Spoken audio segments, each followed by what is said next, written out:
알아야 할 개념부터 먼저 설명을 드리도록 하겠습니다. 이 죄를 짓고 벌을 받기까지는 수사와 기소 그리고 이 재판 절차를 밟습니다.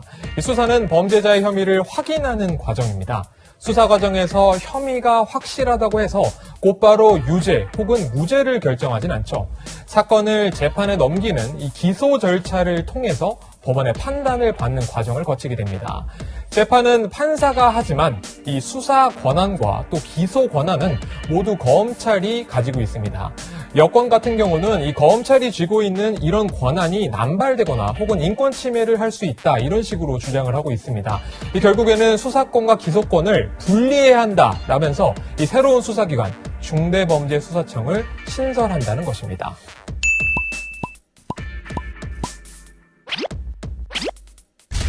대통령, 대법원장, 그리고 국회의원 같은 고위공직자에 대한 수사권은요, 이 고위공직자 범죄수사처, 그러니까 공수처로 넘어갔습니다.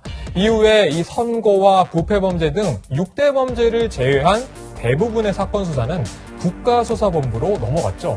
여기에 중대범죄수사청을 신설해서 남아있는 6대 범죄마저 넘기겠다 이렇게 볼 수가 있는 것입니다. 결국에는 수사권을 모두 빼앗긴 검찰, 이 손에는 기소권만 남게 됐습니다. 법조계에서는 이 다른 선진국과의 시스템을 비교해 보도록 하고 있습니다. 이 나라마다 법체계는 다르긴 하지만 독일이나 일본 그리고 미국 같은 경우에는 검사에게 수사권과 기소권을 함께 부여하고 있기 때문인데요. 일각에서는 이 검찰 힘을 빼려고 이 세계적인 추세와 역행을 해서 무리하게 수사권을 뺏어서 이 분산한다 이런 의견도 나오고 있는 상황입니다.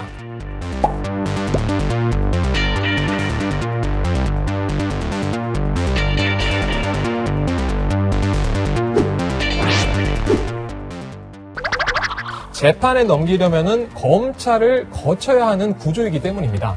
법이 통과되면은 앞서 설명드린 것처럼 수사기관은 3개로 늘어나게 됩니다.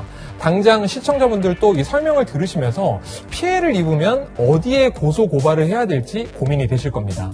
법조계에서는요, 또 다른 시행착오도 우려하고 있는데요. 수사기관들이 같은 사안을 중복해서 수사하는 기관이 분명히 생길 수 있다는 것입니다.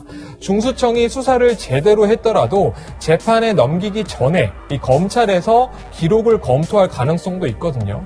그렇게 되면은 피해자들의 피해 회복에 걸리는 시간은 자연스럽게 늘어나게 되고 거기에 따라 비용도 더 증가할 수 있는 것입니다.